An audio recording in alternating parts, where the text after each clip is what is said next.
দাবি পূরণে কর্তৃপক্ষের আশ্বাসে কর্মবিরতি প্রত্যাহার করে কাজে ফিরেছেন মেট্রো রেলের কর্মীরা। এ বিষয়ে সচিবালয়ে সাংবাদিকদের ব্রিফ করছেন রেল উপদেষ্টা মোহাম্মদ ফাউজুল কবির খান। সরাসরি চলে যাচ্ছি সেখানে।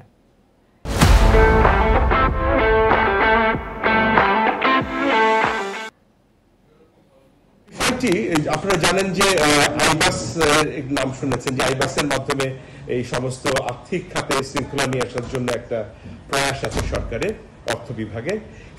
সেখানে কিছু পদ্ধতিগত কারণে এই উপযোজনটি একটু দেরি হয়েছে। একদম সম্প্রতি সংশোধিত যে বাজেট পাওয়া গেছে সেখানে তাদের জন্য বাজেট বরাদ্দ পাওয়া গেছে, কিন্তু সেখানে আবার দেখা গেছে যে সঠিক যেই খাতে যেইটুকু থাকার কথা সেভাবে নেই, এটি উপযোজন করতে হয়েছে।